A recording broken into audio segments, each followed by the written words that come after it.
오늘 말씀을 봅니다. 사무엘상 8장 4절에서 22절, 좀 내용이 깁니다만 성경 말씀 자체가 중요한 메시지라 교독에서 같이 읽어보고 싶습니다. 사무엘상 8장 4절부터 22절까지입니다. 이스라엘 모든 장로가 모여 라마에 있는 사무엘에게 나아가서 그에게 이르되 보소서, 당신은 늙고 당신의 아들들은 당신의 행위를 따르지 아니하니 모든 나라와 같이 우리에게 왕을 세워 우리를 다스리게 하소서 한지라. 우리에게 왕을 주어 우리를 다스리게 하라 했을 때 사무엘이 그것을 기뻐하지 아니하여 여호와께 기도하며 여호와께서 사무엘에게 이르시되 백성이 내게 한 말을 다 들으라. 이는 그들이 너를 버림이 아니요 나를 버려 자기들의 왕이 되지 못하게 함이니라. 내가 그들을 애굽에서 인도하여 낸 날부터 오늘까지 그들이 모든 행사로 나를 버리고 다른 신들을 섬김같이 내게도 그리하는도다. 그러므로 그들의 말을 듣되 너는 그들에게 엄히 경고하고 그들을 다스릴 왕의 제도를 가르치라. 사무엘이 왕을 요구하는 백성에게 여호와의 모든 말씀을 말하여 이르되 너희를 다스릴 왕의 제도는 이러하니라. 그가 너희 아들들을 데려다가 그의 병거와 말을 어거하게 하리니 그들이 그 병거 앞에서 달릴 것이며 그가 또 너희 아들들을 천부장과 50부장을 삼을 것이며 자기 밭을 갈게 하고 자기 추수를 하게 할 것이며 자기 무기와 병거의 장비도 만들게 할 것이며 그가 또 너희의 딸들을 데려다가 향료 만드는 자와 요리하는 자와 떡 굽는 자로 삼을 것이며 그가 또 너희의 밭과 포도원과 감람원에서 제일 좋은 것을 가져다가 자기의 신하들에게 줄 것이며 그가 또 너희의 곡식과 포도원 소산의 11조를 거두어 자기의 관리와 신하에게 줄 것이며 그가 또 너희의 노비와 가장 아름다운 소년과 나귀들을 끌어다가 자기 일을 시킬 것이며 너희의 양떼의 10분의 1을 거두어 가리니 너희가 그의 종이 될 것이라. 그날에 너희는 너희가 택한 왕으로 말미암아 부르짖되 그날에 여호와께서 너희에게 응답하지 아니하시리라 하니 백성이 사무엘의 말 듣기를 거절하여 이르되 아니로소이다. 우리도 우리 왕이 있어야 하리니 우리도 다른 나라들 같이 되어 우리의 왕이 우리를 다스리며 우리 앞에 나가서 우리의 싸움을 싸워야 할 것이니이다 하는지라. 사무엘이 백성의 말을 다 듣고 여호와께 아뢰매 다 같이 봅니다. 여호와께서 여호와께서 사무엘에게 이르시되 그들의 말을 들어 왕을 세우라 하시니 사무엘이 이스라엘 사람들에게 이르되 너희는 각기 성읍으로 돌아가라 하니라. 아멘. 여러분, 우리가 정말 명심하고 살아야 될 것이 우리 안에는 왕이 계시다는 겁니다. 우리는 왕을 모시고 사는 사람들입니다. 예수 믿는 사람은 반드시 그렇습니다. 우리에게는 왕이 있습니다. 우리나라에는 왕이 없지만 예수 믿는 우리에게는 왕이 계십니다. 저에게도 여러분에게도 한 분 예수 그리스도, 그분이 우리의 왕이십니다. 이 가나안 땅에 들어간 이스라엘 백성들의 문제가 왕을 세워달라고 사무엘에게 요구한 거예요. 이미 그들에게는 왕이 계신데, 하나님이 왕이셨는데, 하나님께서 광야를 지나는 동안에 이스라엘 백성들을 다스리셨어요. 모든 걸 공급하시고 하나님이 지시하는 대로만 움직였습니다. 그래야만 광야를 지나갈 수 있으니까. 광야에서 하나님은 이스라엘의 왕이 되심을 분명하게 보여주셨어요. 하나님이 왕이시면 광야에서도 살아요.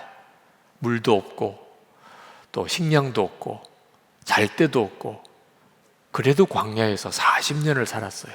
하나님이 왕이 되시면. 그걸 가르치신 거예요. 그리고 이제 가나안 땅에 들어가서 하나님이 왕이 되신 자로서 그 가나안 땅을 하나님의 나라가 되게 하라. 그래서 가나안 땅에 들여보내준 겁니다. 그런데 이스라엘 백성들이 어느 날 왕을 우리에게 세워달라고 온 겁니다. 하나님이 왕이신데 우리에게는 왕이 없다는 거예요. 그러니까 이스라엘 백성들은 하나님이 왕이라고 실제로는 전혀 생각을 안 한 거예요. 그러니까 왕을 세워달라고 한 거죠. 그러니까 왕이 없는 사람의 특징이 뭐냐면 자기 생각에 옳은 대로 행하는 사람이에요. 자기 생각이 옳다고 그러면 그렇게 말하고 그렇게 행동하는 사람. 그래서 사사시대 때 사람의 모습을 사기 21장 25절에 그때 이스라엘의 왕이 없으므로 사람이 각기 자기 소견에 옳은 대로 행하였더라. 그렇게 말씀을 한 겁니다. 실제로 왕이 없었던 게 아닙니다. 하나님이 왕이셨어요. 근데 그들은 하나님을 왕으로 인정을 안 했습니다.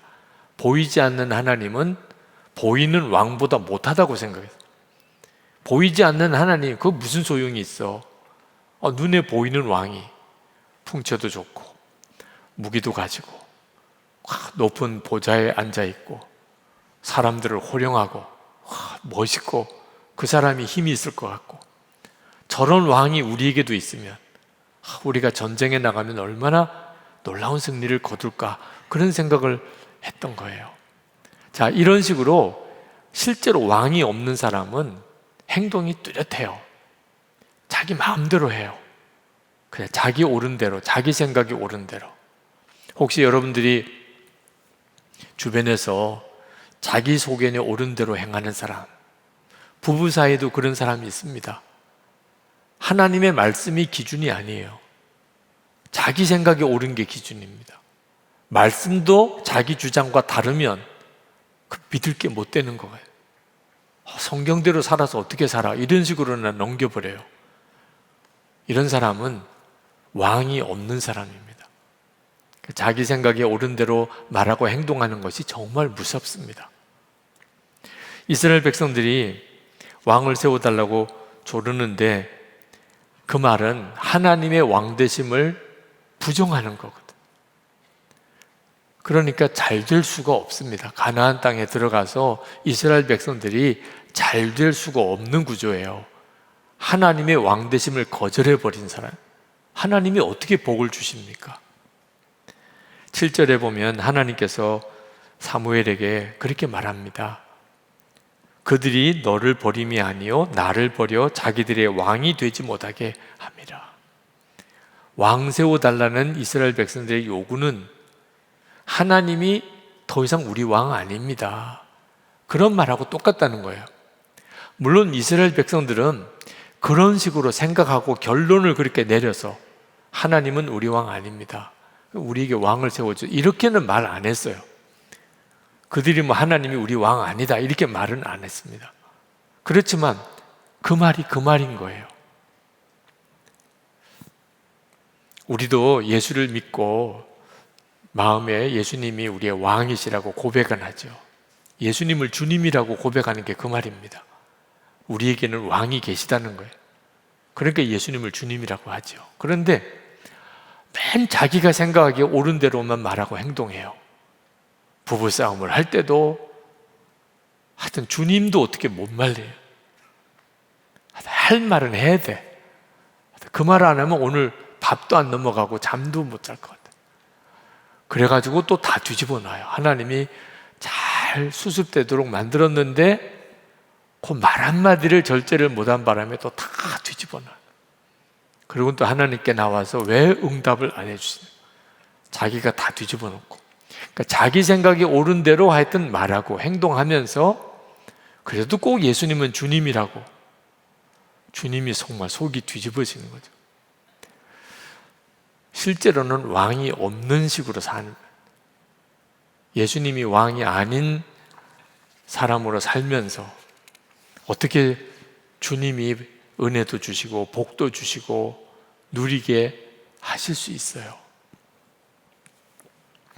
가나안 족속 왕이 멋있어 보여서 이스라엘 백성들은 저런 왕이 있으니까 저 족속이 강하구나. 근데 하나님이 얼마나 강하고 능력이 많으시고 사랑이 많으신지는 어쩌면 그렇게 믿지를 못하냐 말이에요. 그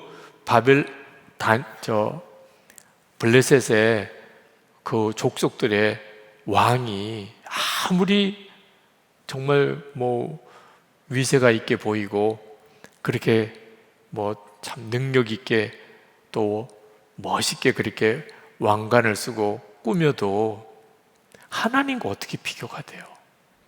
이스라엘 백성들은 하나님이 훨씬 못해 보이고 그 블레셋의 왕은 멋있어 보이는 거예요. 자기들이 저 블레셋과 싸워서 이기지 못하는 이유가 저런 왕이 없어서 그렇다고, 그렇게 본인들이 그냥 평가를 한 거예요. 그 죄가 무서운 걸 모르는 거죠. 사무엘상 12장 17절에 이렇게 말합니다. 너희가 왕을 구한 일, 곧 여호와의 목전에서 범한 죄악이 큼을 너에게 밝게 알게 하시리라. 그들이 가지고 있는 죄, 이스라엘 백성들의 죄가 뭐였냐면 왕을 구한 것이었어요. 왕이 계신데, 하나님이 왕이신데 우리에게 왕을 달라고. 그게 얼마나 무서운 죄인지를 몰랐던 거예요.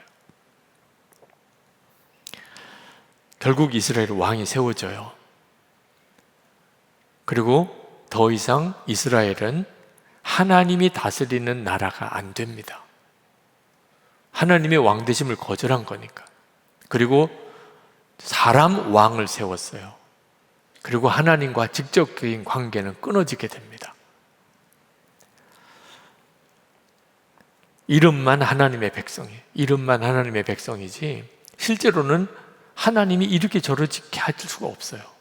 그럼 누가 이렇게 저렇게 하죠? 왕이, 이스라엘에 세운 왕이 자기 마음대로 나라를 이렇게 저렇게 하는 거예요. 그러니 어떻게 그 나라를 하나님의 나라라고 말할 수 있게 됩니까? 그러니까 몰락의 길로 들어가게 된 겁니다. 그 왕이 되기 전에 사사가 있었어요. 그 사사하고 왕은 비슷해 보입니다. 다 이스라엘을 통치하는 역할을 하잖아요. 근데 사사와 왕은 차이가 나요. 사사는 이스라엘 백성을 인도하는 사람입니다. 그렇지만 다스리는 권세는 없어요. 우리식으로 비유하자면 속장님 같아요. 여러분 속회에 속장님 계시죠? 네, 그 속장님이 속회를 이끌어 가잖아요. 그죠? 우리 속회가 이렇게 합시다. 또 모여서 예배 드릴 때 예배에도 인도도 하고 광고도 하고 속회원들에게 알릴 건 알리고 또 동행일기 쓰자고 권면도 하고 뭐 다 이끌어가는 역할을 하죠. 리더가 되어서.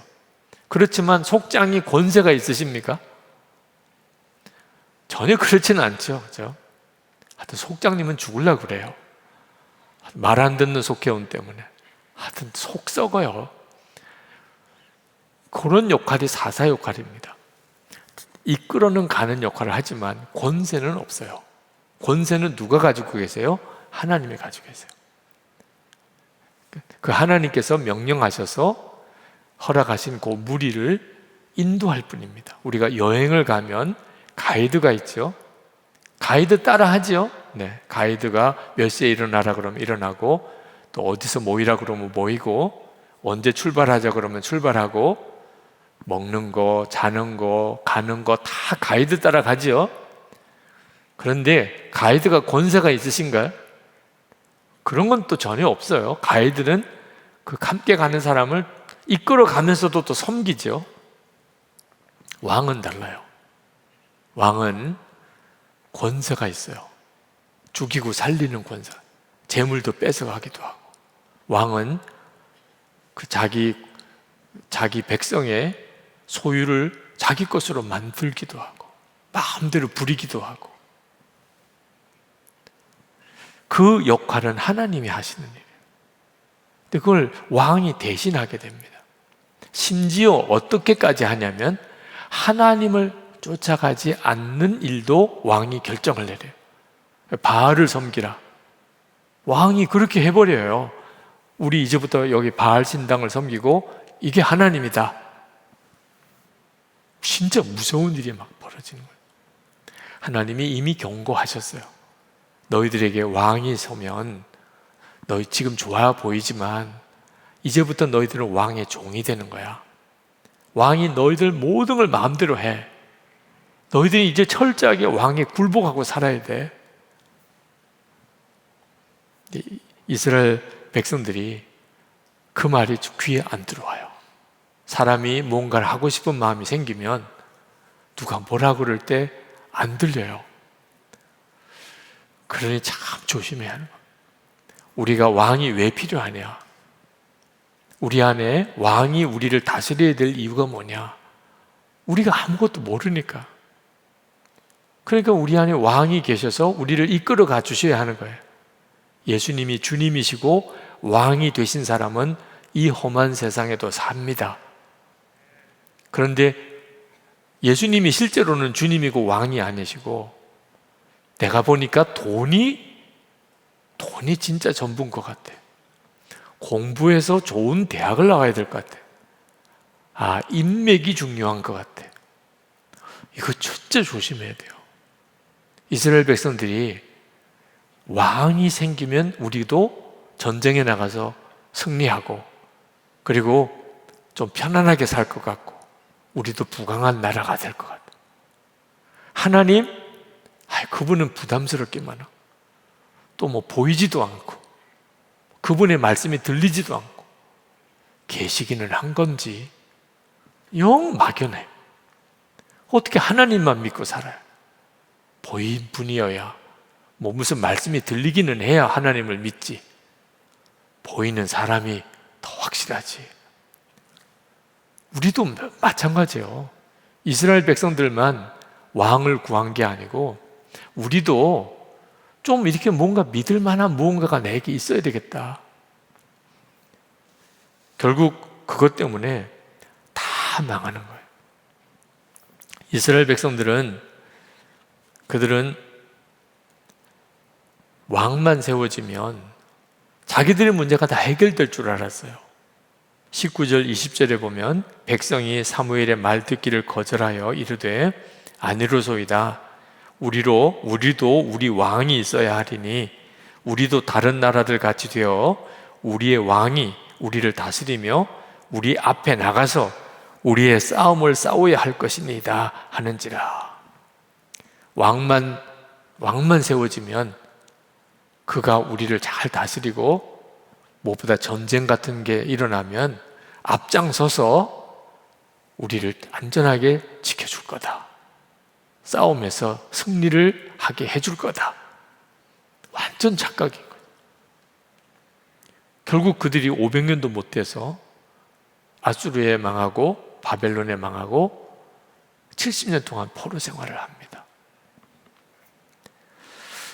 여러분도 돈이 없어 문제가 아니고, 좋은 대학 나오지 못해서 문제도 아니고, 인맥이 없어 문제도 아니고, 여러분의 자녀들에게 그런 거 갖추어 주면 그러면 잘 살 거라고 절대 착각하면 안 됩니다. 하나님이 왕이신 것, 주님이 왕이신 것이 분명치 않으니까 실제로 살아가는데, 예수님이 왕이신 것이 분명치 않으니까 문제인 거지. 나에게는 나를 지켜줄 게 없어.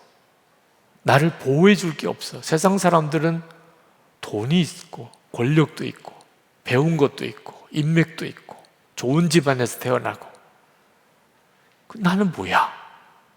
그렇지 않다니까요. 예수님을 왕이라고 고백은 하고 노래는 부르고, 예수님을 주님이라고 하나님을 아버지라고 믿는다면서 실제로 그 믿음이 분명치가 않으니까 문제가 된 거라는 거예요. 그걸 이스라엘 백성들의 이야기를 통해서 우리에게 보여주고 있는 겁니다. 결국 북이스라엘은 20명의 왕이 쭉 섰는데, 그 중에 한 왕도 좋은 왕이 없었어요. 이 좋은 왕, 안 좋은 왕의 구분은 뭐 정치를 잘했다, 나라를 부강하게 했느냐, 이런 기준으로 보는 거 아닙니다. 그 20명의 왕 중에는 굉장히 정치도 잘하고 군사적으로도 부강한 때가 있었습니다. 북이스라엘에. 근데 좋은 왕이 없었다는 이야기는 하나님께 복종하는 왕이 없었다는 거예요. 하나님만 섬기고. 그러니까 겉으로는 부강한 것 같은데 속으로는 다 썩어져 들어가는 거예요. 그래서 결국은 북이스라엘이 훨씬 큰 나라였는데 먼저 망합니다, 아수르에. 그리고 150년 뒤에 남유다가 망해요. 남유다에는 19왕이 있었는데 그 왕들 중에 그래도 괜찮은 왕 꼽으라면 한 4왕 정도. 그래도 욕먹을 정도는 아니다. 그것까지 생각하면 한 8왕 정도. 남유다가 그나마도 오래 지속된 이유예요. 결국 이스라엘의 역사는 이 역사서, 열왕기, 역대기, 이 역사서는 이스라엘의 역사를 기록한 책이 아닙니다. 우리나라에도 역사책이 있죠. 근데 이스라엘의 역사서는요, 이스라엘의 역사를 기록한 게 아니에요. 이스라엘이 가나안에 들어가서 왕을 세운 바람에 어떻게 망해 갔는가를 기록한 책이에요. 그러니까 그런 관점에서 읽으면 그래서 이렇게 기록을 했구나. 이스라엘이 가나안 땅 들어가서 하나님이 왕이신 걸 믿지 못하고 사람 왕을 세워달라고 한 바람에 사울 왕부터 시작해서 쭉 내려가면서 결국은 이렇게 망하고 그리고 다 포로로 잡혀가게 됐다. 그 내용을 기록한 거예요. 후대에 교훈을 삼으려고. 절대로 당신들은 이렇게 살지 마라. 후손들에게 정말 이렇게 살면 안 된다. 우리에게는 하나님이 왕이시다. 그거 기록한 책이에요. 여러분, 우리도 역시 마찬가지예요. 예수님을 믿은 것은 엄청난 사건입니다. 예수님을 영접하고 영접 안 한 것은 삶 전체가 달라진 거예요. 뭐가 달라진 거죠? 죄사함을 받은 것만 아닙니다. 우리 안에 왕이 계시게 된 거예요. 그래서 예수 믿은 사람은 이제는 예수님이 왕이신 예수님을 모시고 사는 거예요. 예수님 안 믿는 사람은 그 삶에 왕이 없어요. 그게 자기 마음대로 사는 거죠.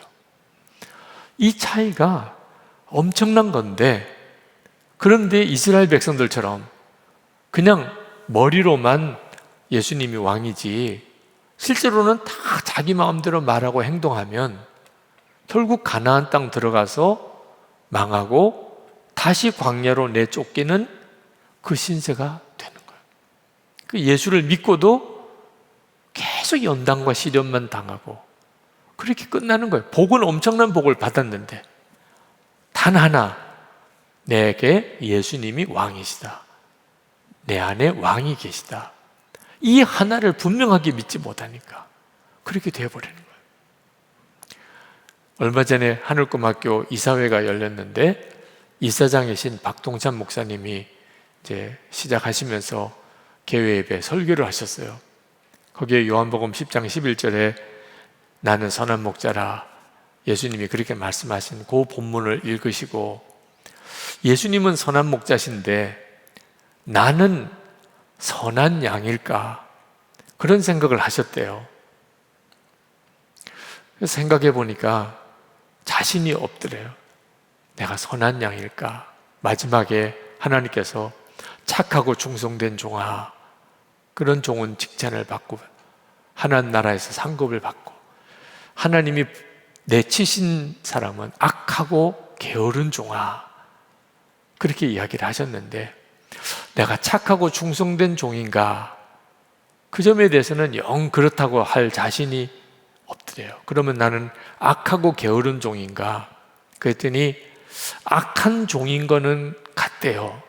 근데 게으른 종은 아닌 것 같아요. 그래서 이제 사모님에게 그런 이야기를 했답니다. 여보, 내가 참 마음이 고민이 된다. 내가 하나님이 보실 때 착하고 충성된 종이 되지 못한 것 같아서 마음이 괴로운데, 악하고 게으른 종아, 좀 내 본성상에 악한 것이 있는데 그래도 열심히 목회는 했잖아. 새벽 기도부터 밤에 철야 기도까지 그렇게 그동안에 열심히 해서 게으른 종은 아닌 것 같아. 그랬더니 사모님이 그런 이야기를 하시더래요. 당신은 많이 게을러요. 그 게으른 게 악한 거예요. 사모님이 이야기를 하셔서 그냥 꼼짝 못 하셨다고 그러시더라고요. 여러분도 여러분의 삶을 가만히 정직하게 내어놓고 보면 내가 좀 게으르다, 다른 건 모르겠는데 내가 조금 게으르다. 왜 그런 거죠? 왕이 없어서 그런 거예요. 실제로 내가 왕과 함께 있지 않으니까, 그렇게 생각이 드니까. 왕이 함께 계시면 그러면 사람이 게을러질 수가 없습니다. 왕이 함께 계신데 어떻게 게을러져요? 그죠? 내가 조금 힘들어도 왕이 같이 계신데 바짝 긴장하게 되죠. 그죠? 왕이 함께 계신 사람과 왕이 없고 자기 마음대로 하는 사람은 실제로 삶에서 뚜렷한 차이가 납니다. 여러분, 우리 교회에 가지고 있는 가장 큰 문제가 뭘까요? 저는 생각하기를 우리 교회가 아주 대형 교회가 된 거라고 생각합니다. 우리 교회가 큰 교회죠? 그죠? 큰 교회. 아니에요. 우리 교회는 작은 교회예요. 이러면 작은 교회 목사님은 막 속이 터지실 것 같아요. 규모도 크고 교인도 많고 그런 건 사실이죠. 저는 그런데 그게 문제라고 생각해요.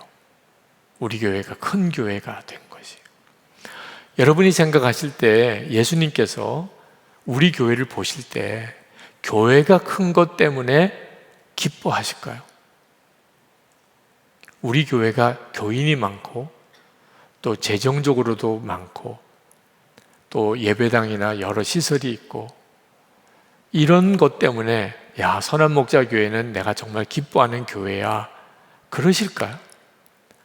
저는 조금도 그런 기준으로는 주님이 기뻐하실 것 같지 않아요. 예수님께서 우리 선한목자교회를 보실 때 어떤 점에서 기뻐하실까요?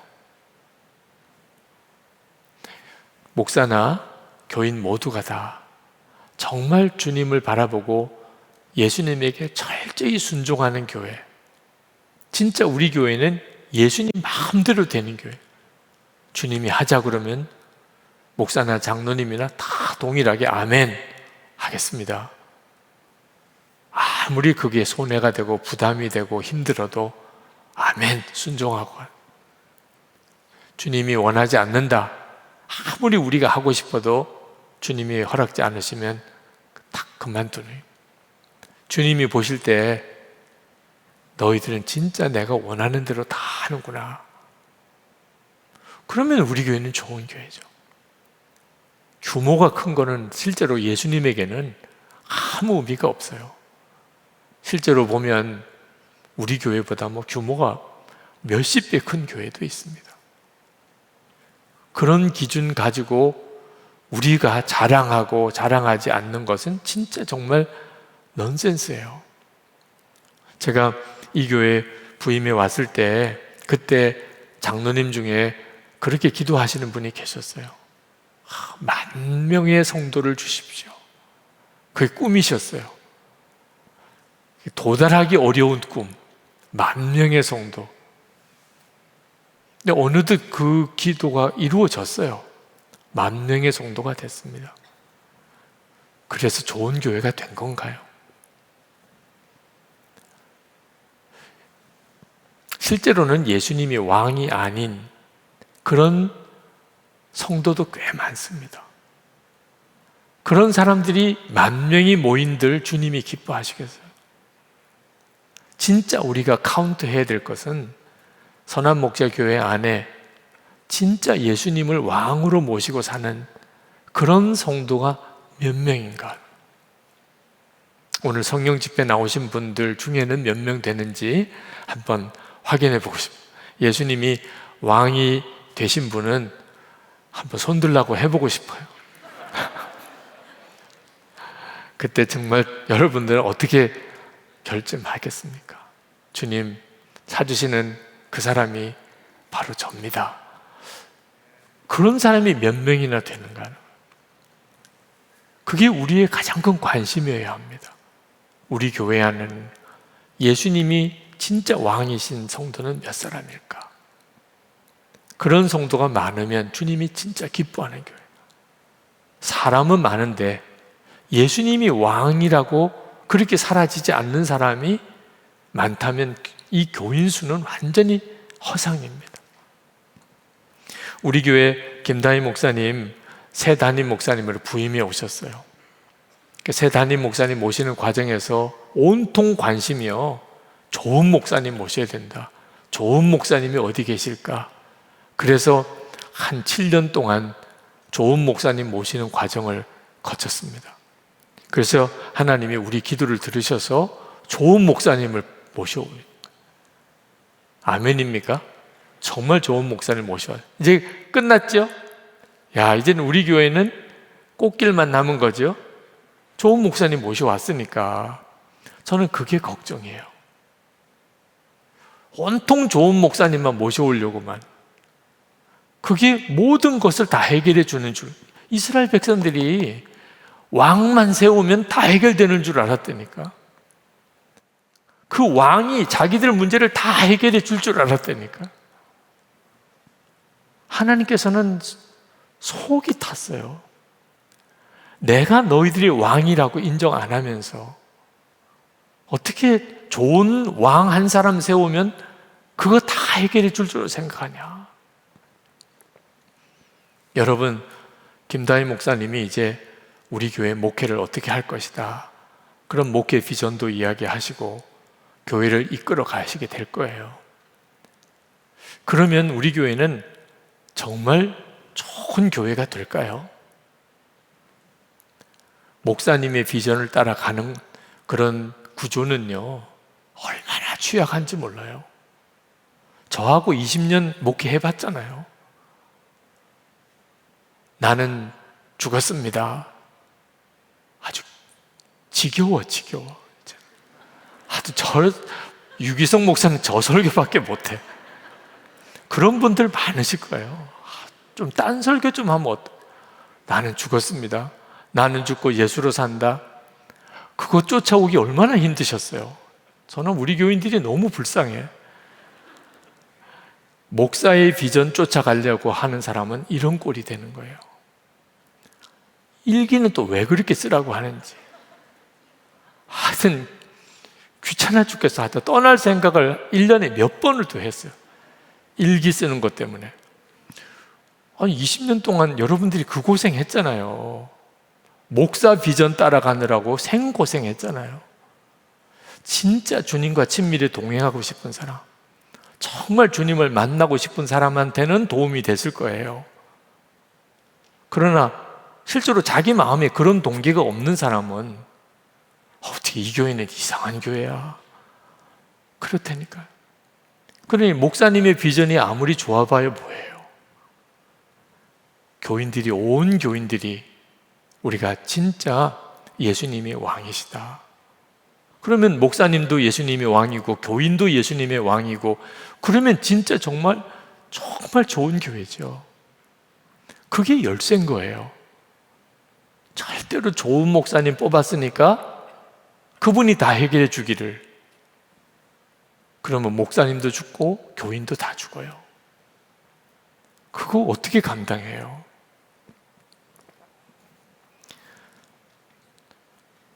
우리 모두가, 선한목자교회 교인 모두가, 목사나 교인이나 모두가 다 예수님이 왕이시다, 그 사실을 분명히 믿고 철저히 주님께 복종하고 내 생각 꺾고 나는 죽었습니다 고백하고 늘 주님 바라보며 성령 안에서 하나됨을 지키며 늘 기쁨과 감사로, 용서와 사랑으로 성령의 일치를 지키며, 그러면 하나님께서는 이 교회를 통하여 나라도 바꾸시고 민족도 바꾸고 열방도 바꾸세요.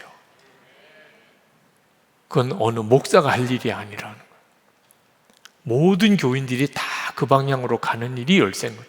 이스라엘 백성들의 문제였어요. 왕 하나 바로 세우면 다 해결될 줄로 생각해요. 자기들은 하나님을 왕으로 섬기지 않으면서, 진짜 하나님을 믿지 못하면서, 그러니 이상한 왕만 생기는 거고, 자기들이 그런 마음을 가지고 있으니 또 지도자도 그런 지도자가 되는 거예요. 나쁜 왕 탓할 게 없어요. 이스라엘의 역사를 가만히 읽어보면 왕이 나빠서 그렇구나. 그렇지 않습니다. 그렇게 왕 세우면 안 된다고 이야기를 했는데도 큰 왕을 세워달라고, 그래서 왕 세웠다니까요. 그리고 하나님께서 이제 너희들이 그것 때문에 아무리 울고불고 해도 나 상관 안 한다. 그래도 좋으냐? 좋습니다. 그래서 하나님이 나쁜 왕이 이어서 결국은 다 망할 때까지 그냥 내버려요. 물론 선지자를 통하여 몇 번의 경고를 했죠. 애초 왕 세워달라 할 때도 안 들었던 이스라엘 백성들, 결국은 회개할 기회도 다 놓치고 그런 나라 다 잃어버리게 됩니다. 직원 수련회 때 우리 방송실장, 지금도 아마 방송실에 계시겠습니다만, 최성경 우리 방송실장님 그때 그런 나눔을 하셨어요. 나는 실수 없는 완벽주의자입니다. 그래서 한 건의 실수도 없는 예배를 드리자는 것이 나의 소신입니다. 그런데 그러다 보니 방송실 직원들과의 관계가 깨어지는 일이 생깁니다. 잘하려고 싸울 것이면 우리 잘하지 맙시다 라는 말이 생각났습니다. 아무리 행사를 완벽하게 진행해도 금방 잊혀지지만 관계의 깨어짐은 오래 갑니다. 우리가 하나 될 수 있는 길은 오직 우리 안에 거하시는 주님을 주목해야 함을 깨닫습니다. 주님, 제게 십자가 지는 마음, 십자가 질 수 있는 힘을 주소서. 나 잡아먹고 너 살아라 하며 일하기를 갈망합니다. 자, 좀 우리 교회 방송실장님 멋있어요. 네. 이게 예수님이 왕이신 사람의 생각과 마음의 기도입니다. 그죠? 예배 또 무슨 집회, 방송실에서 책임이 막중하죠. 긴장 속에 있죠. 실수가 생기면 막 정말 큰 문제죠. 그러나 더 중요한 것은 관계가 깨어지는 거다. 뭔가 일을 잘하려고 하다 보니 사랑과 관계를 다 놓쳐버리는, 이게 완전히 바보 같은 일을 한 거죠. 그렇게 하다 보니까 무슨 일이 있든지 나는 죽었습니다. 주님이 원하시는 대로 하겠습니다. 나 잡아먹고 너 살아라. 이런 마음으로 이제 사역을 하시게 됐다는 거예요. 여러분, 중국 공산화 될 때 1939년인데 중국에는 두 형태의 교회가 있었어요. 하나는 조직화된 교회. 지금처럼 우리 교회도 사실 그런 교회 부류에 들어갑니다. 목사도 있고 교단도 소속되어 있고 교회 제도나 조직이 명확한 그런 교회. 근데 또 다른 교회가 있었는데 정말 예수님을 진짜 믿고 주님을 바라보는 그런 형태의 교회가 있었어요. 근데 공산혁명이 일어나고 중국이 공산 세상이 됩니다. 공산당 세상이. 조직으로서의 교회는 다 무너져요. 문 대못 박히고 목사는 다 감옥에 끌려가고 신학교 다 문 닫고 예배 못 드리게 하고, 어떻게 교회가 살아남아요? 예배당이 있어야 신앙생활 하는 거고 목사가 있어야 신앙생활 하는 거고 교인들끼리 모여야 예배도 드리고 이런 줄만 알았는데 그거 못하게 하니까 그러니까 신앙생활을 못하는 거죠. 그런데 진짜 예수님을 믿은 교인들이 있었어요. 그들은 다 목사님도 있고 뭐 교인도 있고 나름대로의 교회 틀도 있었지만 중요한 것은 보이지 않으시지만 함께 계시는 예수님 그분을 믿었어요. 그렇게 훈련 받으신 교회. 그 교회들은 공산혁명이 일어났지만 달라진 건 아무것도 없어요. 그 무서운 핍박 중에도 오히려 더 부흥했어요. 나중에 이제 중국의 주계 장막이 걷어지고, 야, 예수 믿는 사람 하나도 안 남았을 거야. 깜짝 놀랐어요. 중국에 엄청난 교회 부흥이 일어나고 있었던 거예요. 지금도 마찬가지입니다. 우리에게 있어서 예수님이 진짜 우리와 함께 계시고 정말 우리의 왕이 되시는 훈련을 절대로 작게 생각하면 안 돼요. 이번에 우리 코로나 코로나19로 어려움을 겪으면서 하나님이 우리에게 한번 테스트를 하신 거예요. 그래도 온라인으로 예배 드릴 수도 있고 감염병 위험도 있지만 그래도 이 정도쯤 지나가니까 이제 이것도 이제 끝날 때가 오나 보다, 막바지 고비인가 보다, 그렇게 된 거예요. 온라인으로도 예배 못 드려요. 중국이 지금 그래요. 온라인으로도 예배 못 드려요. 성경도 이제는 완전히 공산당식으로 이게 수정한 그런 성경을 제작한다고들 하고, 어떻게 그런 때가 오면 어떻게 믿음을 지키겠어요? 진짜 예수님이 마음에 왕이 안 되신 사람은 그냥 다 쓰러지게 돼요. 사사시대 때 장로님들은, 그때 지파의 장로들은 보이지 않는 하나님만 믿고 사는 게 힘들다고 생각했어요. 세상 블레셋 사람들 보이는 왕을 중심으로 저렇게 일사불란하게 움직이는 그 사람들 비하면 우리는 하나님 어디 계시지? 이 보이지 않는 하나님만 믿고 우리가 어떻게 저 사람들하고 싸워? 이렇게 생각을 했다니까. 그래서 사선지 왕을 세워달라고 했던 거예요. 그리고 하나님과 관계마저 끊어지니까 다 망한 거죠. 지금도 보이지 않는 주님만 믿고 동행한다는 걸 힘들어하는 분들이 계세요. 동행일기 쓰시라, 주님과 동행하는 삶을 살아보라. 안 돼요, 어려워요, 너무 막연해요. 여러분, 눈이 안 뜨여서 그런 거지 주님은 우리와 너무나 놀랍게 같이 계세요. 절대로 어려운 게 아닙니다. 주님은 눈에 보이는 사람이 옆 사람이 있는 것보다 더 분명하게 우리와 같이 계세요. 아니, 옆에 있는 사람은 있다가도 없죠. 여러분 안에 예수 믿게 하지요, 은혜를 사모하게 하지요, 기도하고 싶어지게 만들지요, 여러분의 마음에 성령의 책망도 근심도 느끼게 하지요, 하나님을 위해서 살고 싶은 소원도 생기지요, 하나님을 아버지라고 부르게 하지요. 정말 부인할 수 없도록 여러분 안에서 지금 역사하고 계신 주님, 눈에만 안 보이는 것뿐이지 너무나 분명히 같이 계신 주님, 그 주님을 실제로 보는 눈이 뜨이고 나면 그러면 안 된다, 못한다는 말 다 없어져요. 오늘 새벽기도 본문이 창세기 45장입니다.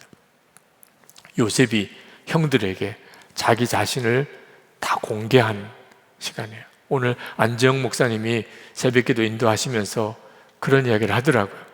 얼마나 충격적이었을까. 내가 요셉입니다. 애굽의 총리가 그 형들한테 내가 요셉이에요. 형들은 지금 이게 무슨 일인가 우와, 이게 말이나 안 되는 일이야? 기절하는 줄 알았을 거야. 그러면서 안재영 목사님이 그런 이야기를 하셨어요. 우리가 하나님 앞에 가면, 그러면 그때 우리가 얼마나 충격을 받을지. 요셉이 형들에게 자기 자신의 신분을 공개했을 때 받았던 충격은 비교가 안 되게 큰 충격일 겁니다. 맞죠? 실제로 그럴 거예요. 우리가 주님 앞에 가서 주님을 바라보고 하나님의 나라를 보고 이게 정말 사실이구나. 그때의 충격이 얼마나 크겠어요. 근데 여러분, 이미 우리 안에 그 하나님의 나라가 임해 있어요. 죽고 난 다음에 가서 하나님 만나는 거 아닙니다. 주님은 이미 우리 안에 와 계세요. 우리가 온전히 눈이 안 뜨이니까, 그러니까 우리가 긴가민가하고 세상에 그냥 교회에서 취한 사람처럼, 정신도 제대로 혼미한 사람처럼 이렇게 있는 거죠. 하나님이 우리의 심령의 영적인 눈을 확 띄워주면 꼭 죽지 않아도, 죽어서 천국에 안 가도 여기서 우리 인생 전체가 다 뒤집혀지는 역사가 일어나요. 형들은 요셉이, 자기가 요셉이라고 나오니까 이젠 죽었구나. 왜? 자기가 요셉을 죽이려고 했거든요. 종으로 팔아버렸거든요. 그러니 이제는 우리는 꼼짝없이 죽었구나. 근데 요셉이 달려와서 끌어안고, 형, 내가 요셉이에요. 극적인 화해가 일어나요. 우리가 주님 앞에 정말 서면 그렇게 안 할 수가 없어요. 용서 못할 사람 누가 있고, 사랑 못할 사람 누가 있고, 은혜의 눈이 진짜 뜨이고 나면요, 우리 지금 겪고 있는 모든 어려움이 다 감사 제목, 다 기쁨의 이유예요. 내가 얼마나 큰 은혜를 받고 살았는지, 얼마나 하나님이 나를 사랑하시는지. 지금은 눈이 안 뜨이니까 모르는 것뿐이고, 주님이 나와 함께 계신 눈만 열리면 우리 입에서 나오는 고백은요, 충분합니다, 충분합니다, 감사합니다, 감사합니다, 사랑합니다. 주님 너무 기쁘네요. 그렇게 우리가 살 사람들이라는 거예요. 지금 예수님이 왕이 되시는 사람의 삶이에요. 그냥 기쁜 것밖에 없고, 감사할 것밖에 없고, 사랑할 것밖에 없고, 그냥 춤추며 사는 거고, 한탄하고 원망하고 좌절하고 낙심하고 두려워하고, 내가 왜 그랬나 싶어. 예수님이 왕 되시는 것은 우리 인생 전체가 구원받는 거예요. 우리가 기도할 제목은, 주님, 왕이신 주님을 바라보는 눈을 열어주세요. 주님을 바라보는 눈을 뜨게 해주세요.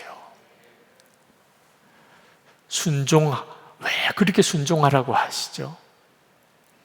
순종하면 복을 주시겠다고 왜 그런 말씀도 하시죠? 우리가 순종해야 예수님이 왕이 되시니까. 순종도 안 하면서 예수님이 왕일 수는 없어요. 그냥 예수님 나의 왕입니다, 그런다고 왕이 되시는 거 아니에요. 지금부터라도 조금이라도 주님이 내게 깨닫게 하시면 무조건 순종해요. 왕이시니까. 그분은 주님이 기뻐하라 그러면 기뻐하고, 사랑하라 그러면 사랑하고, 기도하라 그러면 기도하고, 헌신하라 그러면 헌신하고, 참으라 그러면 참고, 왕이 있으니까요. 순종했는데 별로 내게 도움이 안 돼요. 기대했던 무슨 복이 안 와. 그래서 순종을 내가 더 이상은 안 하겠다. 참 안타까운 거죠. 순종은 뭔가 대가를 바라고 하는 게 아닙니다. 예수님이 왕이시니까 하는 거예요. 그걸로 충분한 거예요. 내가 손해볼 거 알고, 바보 소리 듣는 거 알고, 그것 때문에 힘들 거 뻔연히 알고, 손해되는 거 내가 뻔연히 아는데 주님이 하라고 하시니까 순종했어요. 그것으로 끝이에요. 예수님은 왕이심을 드러내셨어요. 예수님은 나의 왕이세요. 그 다음에 주님이 당신이 하실 일을 하시는 거예요. 나는 아무것도 요구하는 게 없어요. 예수님이 왕이니까 한 것밖에 없어요. 예수님이 왕이시니까 한 거예요. 주님이 왕이시니까 참으라 그러면 참고, 주라 그러면 주고, 사랑하라 그러면 사랑하고, 감사하라 그러면 감사하고. 할렐루야. 그것으로 충분해요. 그러면 영광이 이미 드러나요. 예수님은 높임을 받으세요. 주님은 너무 기쁘세요. 그 다음에 주님이 나에게 주시고 싶은 건 그 다음에 주님이 다 이루세요. 하나님 나라의 영광에 참여하는 자가 됩니다. 우리 찬송하고 같이 기도합시다. 나의 영혼이 잠잠히, 우리 그 찬양을 같이 부르시고 기도하겠습니다.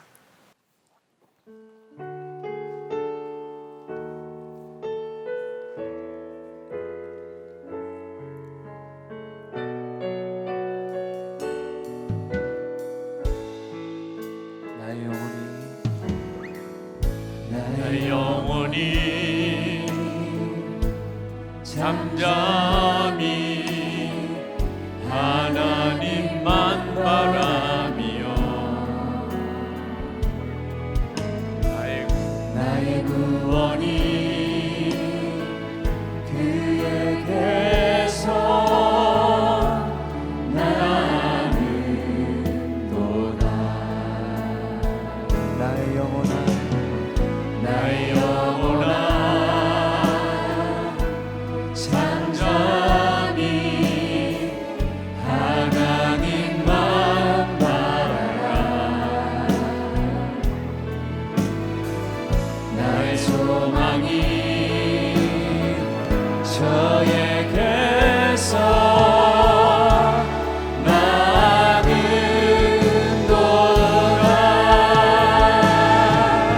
오직 주만이 나의 반석 나의 구원이시니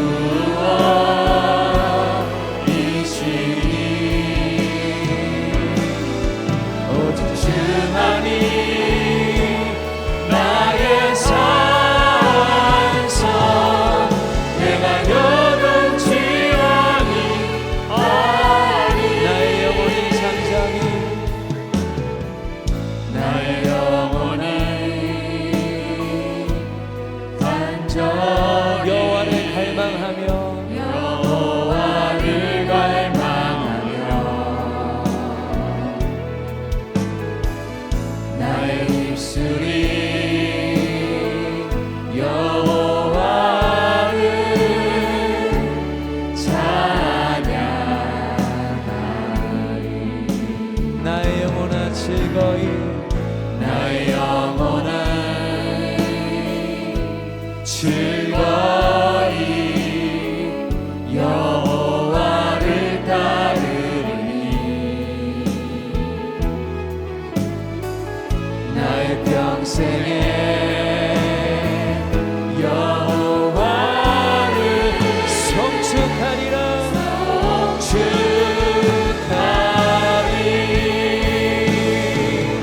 오직 주만이 나의 반석 나의 구원이시니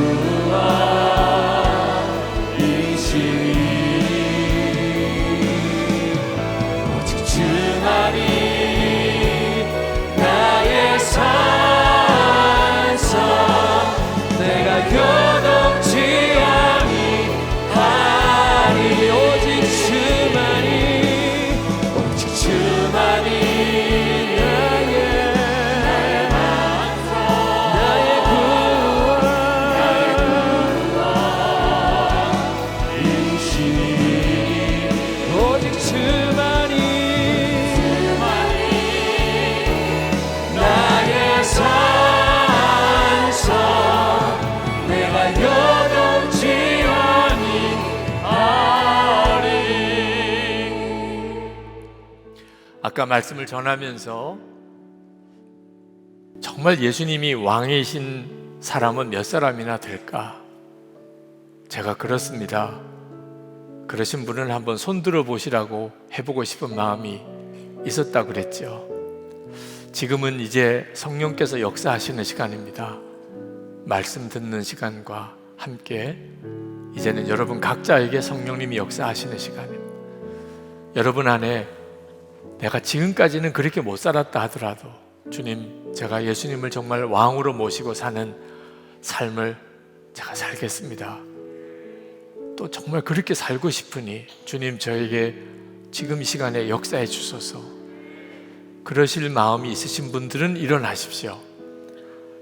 정말 간절한 마음으로 예수님의 왕 되신 삶을 사는 것이, 그것이 광야에서나 가나안 땅에서나 그게 잘 사는 길입니다. 주님, 제가 그걸 원합니다. 저를 그렇게 써주셔요.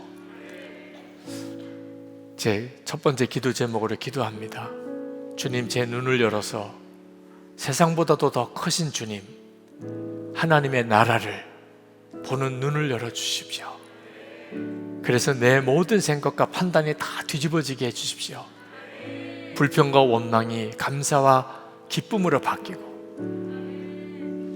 용서와 사랑으로 바뀌고, 춤을 추며 하나님을 영화롭게만 하는, 찬양만 하며 사는 그런 인생이 되게 해주십시오.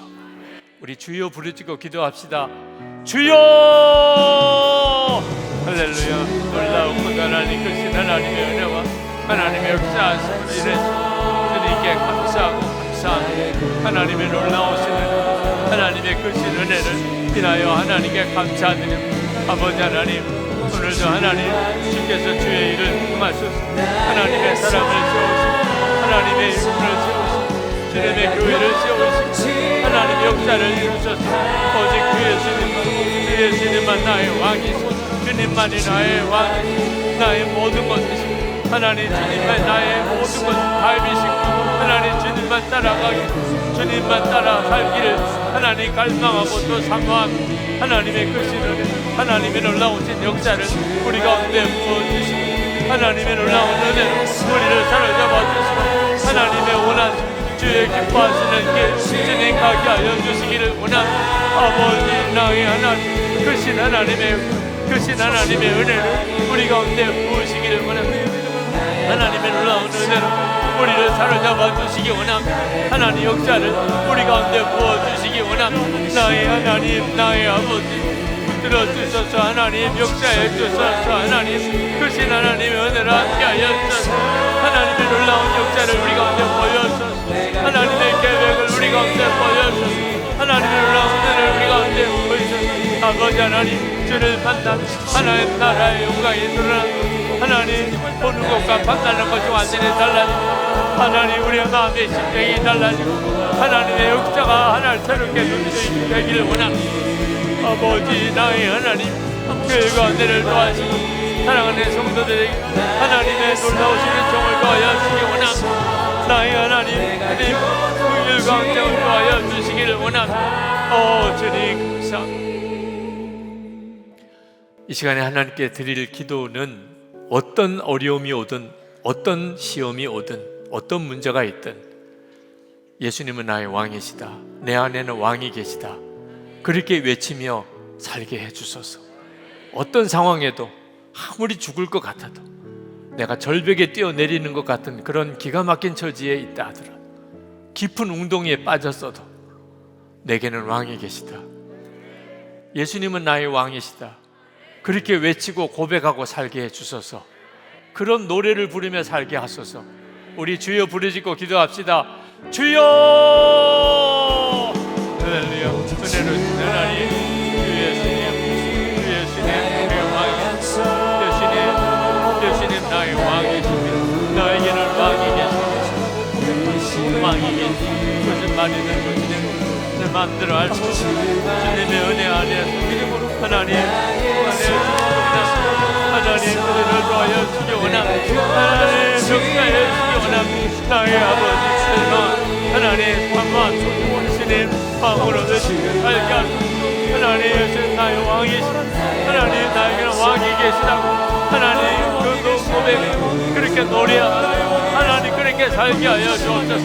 하나님 가정에서 하나님 일터에서 하나님 세상에서 하나님 유혹이 올 때 집에 문제가 생기는 아버지 내 하나님 나의 주의 고백은 주님의 나의 왕이시다.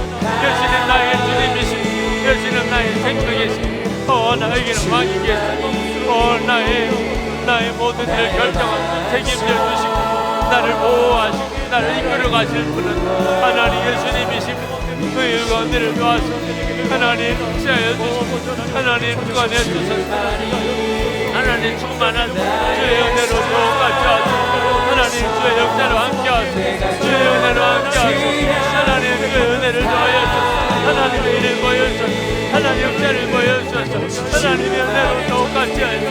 하나님의 일을 더 허락해 주소서. 아버지 나의 아버지 그 가운데 하나님 하나님 놀라우신 나의 하나님 놀라우신 나의 아버지 오늘도 하나님 주의 역사를 하나님 갈망하고 기대하고 주님의 일을 갈망하고 기대하고 하나님 주여 와주시기 원하는 주신 하나님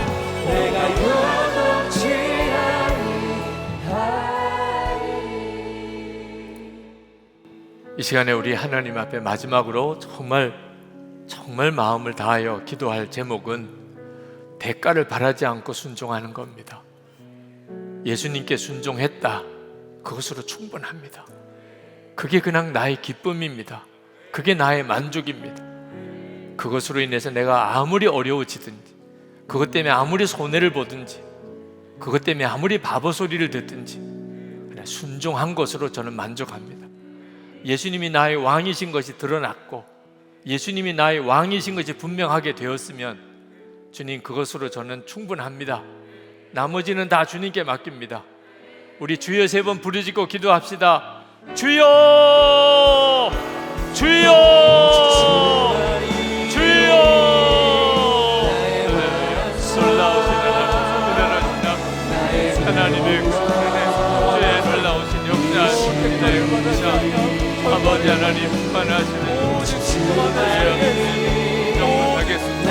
하나님 충만한 무엇으로 충만한 하나님 주는 나의 왕이시니 충만한 나의 아버지 받아주시고 오늘도 사랑하는 성도 마음의 간절함을 하나님께 기도하는 기도 하나님 받아주시고 하나님 주님이 말씀하시고 주님이 깨닫게 하시고 하나님 주님이 인도하시고 순종만 하겠습니다. 주의 가운데를 도와주시고 하나님 주의 가운데를 도와주시고 하나님 사랑하는 마음의 간절한 성도 달콤한 성도들 하나님 오늘도 기도하는 성도들 주님 받아주소서. 저들의 간구를 받아주소서. 저들의 소원을 받아주소서. 하나님 저들의 하나님 마음의 중심을 받아주소서. 나의 하나님 부모로 하나님 그리고 아버지 간절히 구과 하나님 역사하시기 원하오니 하나님 충만하시기 원하오니 긍휼히 여겨주시기 원하오니 주여 들어잡아주시기 원하오니 나의 하나님 나의 아버지 들어주시기 원하오니 아버지 나의 하나님 충만하시기 원하오니 순종을 통하여 주님의 영광을 나의 반석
하셨네.